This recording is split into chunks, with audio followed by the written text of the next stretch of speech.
Hi everyone, I hope you are all well. It's now late afternoon on Saturday. I'm going to try and get this video uploaded today, but it all depends on my broadband because, it takes forever. So this might be coming to you Saturday or it's going to come to you tomorrow, Sunday. Either way, it's time to talk about the book I have been reading this week. Oh, before I start though, I just hope you guys liked my study tour video that I published earlier today. Sorry about the shaky camera, but it was my first time trying with my phone camera and such. So I hope you liked it. And if you want me to explore, the collection of books that I have or anything else in my study or whatever, please let me know. So yeah, but anyway, I'm here to talk about the book I've been reading this week, which is Ink by Alice Broadway. So this is a book where I was really intrigued by the concept. The pattern, the cover is absolutely stunning, especially when it shines in the light. Although I haven't got much light in this room. There we go. I haven't got much light in the room at the moment because it's getting late afternoon now. But yeah, absolutely gorgeous cover, and also it's on the inside as well, which is very pretty. And basically this is set in a kind of dystopian world in which there's these two kind of sides of society. You've got those who cover themselves with ink and get markings on their bodies like tattoos, but then again they're not tattoos because they're kind of marked on by magic. And those who are known as blanks, who don't get any tattoos or markings on their body. There was this whole friction between these groups which kind of caused a war to happen, and at the end it was kind of like a wall was built between the two societies. They kept separate, and there is this girl called Leora who lives quite comfortably with her mum and her dad, and in the very first few pages of the book her dad passes away. But with this society, because they kind of cover their skin with various events that happen through their life, so you can actually read people by the markings, the things that you see on their body. And when people die, they get taken away and their skin is removed and produced into a book for families to keep. If they are, after that point that the book is made, if they're deemed that they had a worthy life and such, then they get to keep the book, and they're seen as a very good person in society and everything. But if not, then other things happen to them. And the concept of that people have different jobs. We have people who tattoo people, you have the people who remove skin and such, the people who bind the books, the people who tell the stories, and the people who have to give out punishments, including scalpings. It was just a bit like, okay, this is interesting structures of society, but there were some pretty dark stuff in this. And her life, her society has very much told her that they are in the right. But then finding out that there can be people with secrets, because the blanks were seen as, when the build up to the war and everything, and in general after the war, after this wall was built between them, that the blanks were people who did sin, who had sins. That's why they didn't want to have their markings on their body to show the various events, and else if they had those sinful events kind of shown on them, they would be seriously punished. So all the people who have these tattoos and such on their bodies, they are without sin. They are in a way perfect people. But what happens if you've got a secret that you need to hide? How do you hide it? And this book follows Leonora to finding out things about her family and such that could completely change her aspects on her life. Now, Alice Broadway, I've done a little bit of research. She was involved with the evangelical church, and her family left after they realised some things about this religion, which they had been, members of all of Leonora's life up to that point, and also, generation after generation being told certain things have to be this way and such, and realizing that there are negative aspects to the situation that they were in, and so it led them to leave the church. And you can understand reading Alice's book and knowing that about her life, that it's kind of the blanks, those who aren't religious, and those who have the various tattoos and all that lot, and the markings represent religions and such. So knowing that about her life makes aspects of it more interesting. But not knowing that whilst reading the book, I found it a bit confusing. The way in which it's written, it very much reminded me, it's first person perspective of her, and it very much reminded me by the way that she has these short sentences, the way she very basically explains certain things, the way that it kind of flows, and this whole thing about government and the way this society is structured. At times it reminded me of the Hunger Games, and I was like, oh, okay, right. So it's sort of trying to be that Hunger Games, but it's not. And then the whole thing about how with government and things that are not always what they seem, it was kind of like, okay, so it was kind of like The Giver. And then there were other parts where I'm like, okay, so it's more like this young adult fiction book, and more like that young adult fiction. I kept on, every time I was going through this book, I was like, all of these other titles kept on coming to me, like it's trying to be that, but it's not succeeding at all. It doesn't help that our main character, Leonora, doesn't have a personality. She is just beige. And they say this is our strong character who we're going to be following through 3 books because this is the first book of a trilogy. I'm like, even within about 50 pages in, I'm like, I'm not that interested in your love. I'm sorry, I'm not.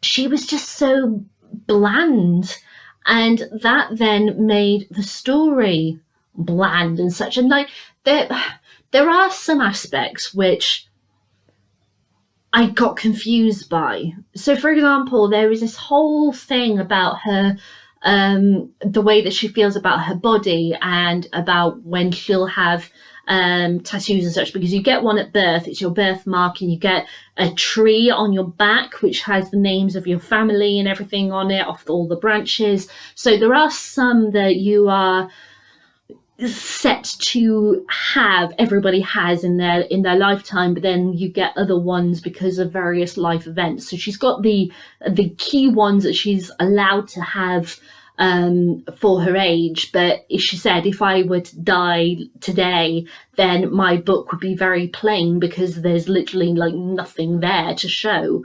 I don't have the range of marks yet. But then she has this chapter where she talks about her body, how she's not happy with her body and the way that she looks and everything.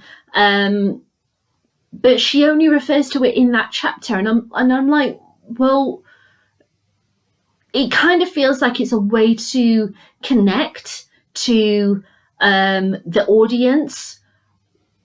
But there's nothing else about that. She expresses no other feelings about herself, about her situations and stuff throughout the rest of the book, and she never refers to her body again. So I'm like, why put that in there?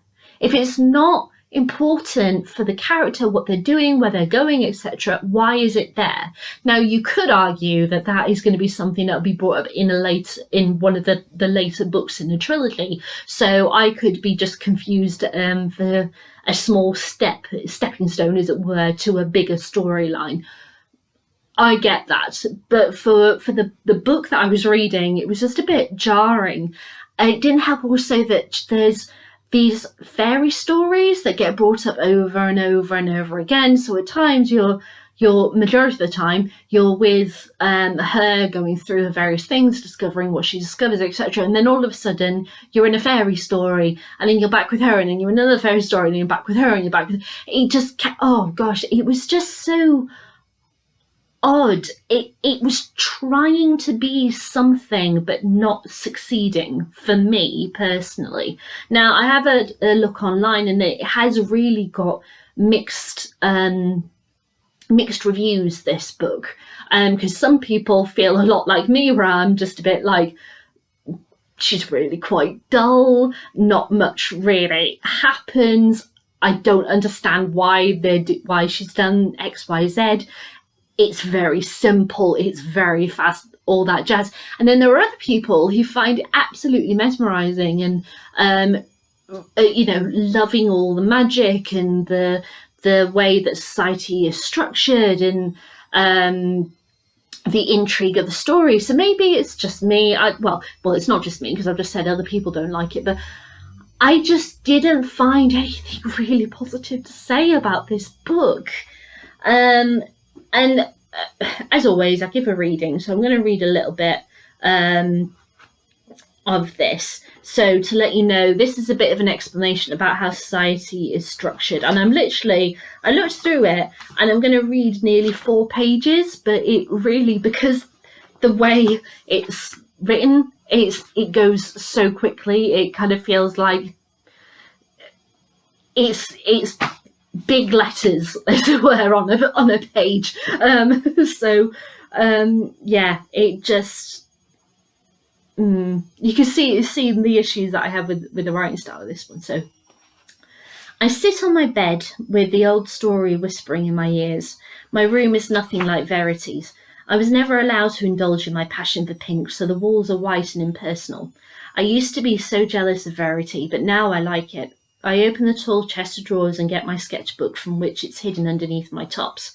Everyone does this, thinks about their future ink. We don't get any say in our official marks, of course. The standard ones that everyone gets. The birthmarks with our name, a new age dot each year, our family tree on our back, and marks to record which immunisations we've had. We have lines of different lengths and colours to record things we've achieved in our right forearm. Our left arm is reserved for our failures. A thin orange line is for someone who has failed to repay a debt. A red line for a thief. A thick black line for a killer. But I've never seen one of those. So far my left arm is empty, but we talk endlessly about what our chosen marks will be. The first one that we choose will explain who we really are. I could have had a mark done on my 16th birthday if I wanted, but I've held back. I want to show people who I really am, show them that I'm not just this quiet girl who gets good grades and tries to be nice to her mum. But now I wonder if I'll even make up my mind. I want it to be perfect. I keep waiting for the ideal design to come to my mind, something beautiful, timeless, and exactly me. As I sit at my desk, I end up drawing Verity in me. Verity is laughing and her hair is looking wild. Somehow I've messed up my eyebrows, so I just look angry.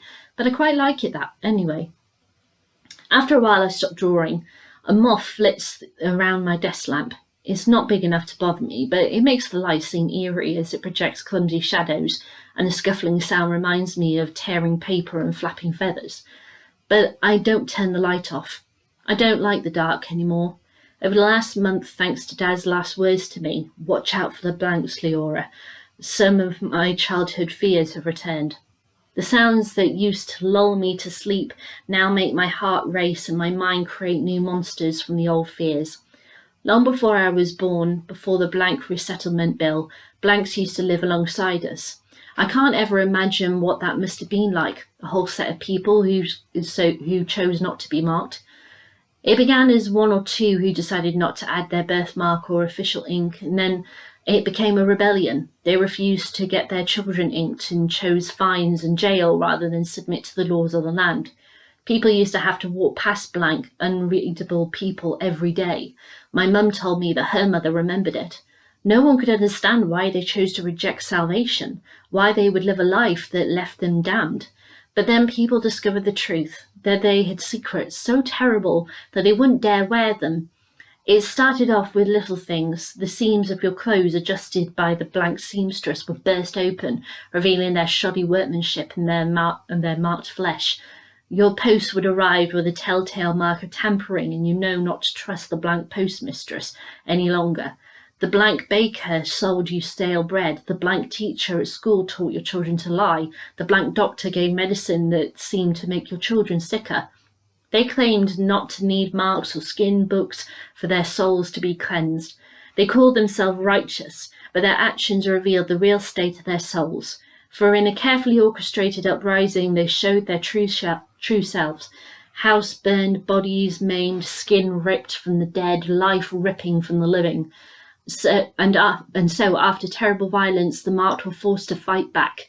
The blanks were no match for the marked, and when the battle ceased, they were expelled, sent far away beyond the wall to live in communities where they could no longer hurt us. For a while, everything was all right.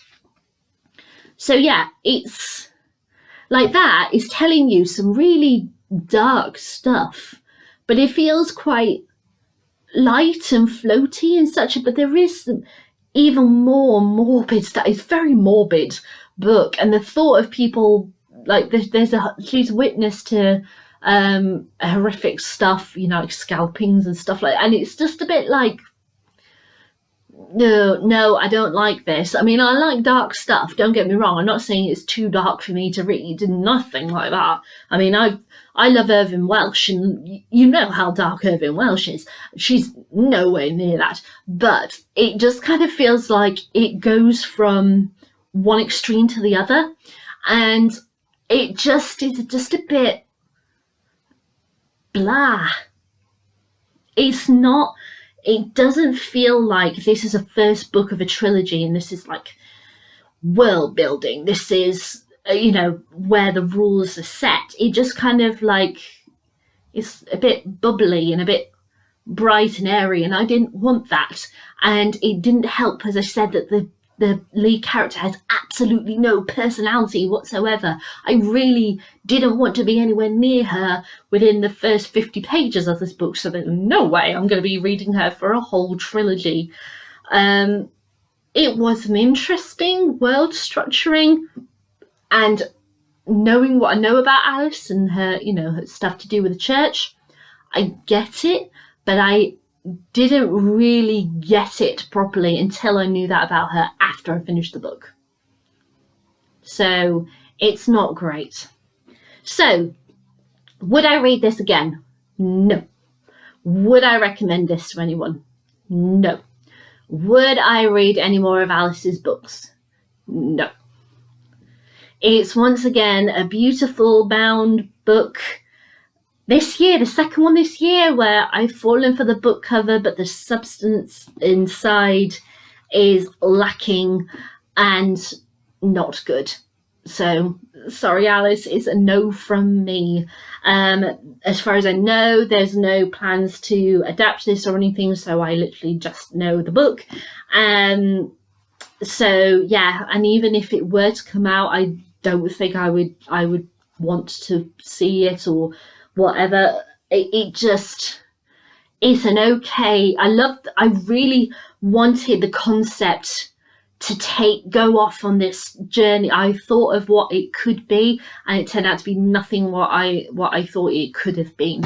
As I said, it brought up other books to my mind, like The Giver and the Divergent series and the Hunger Games and Maze Runner and such.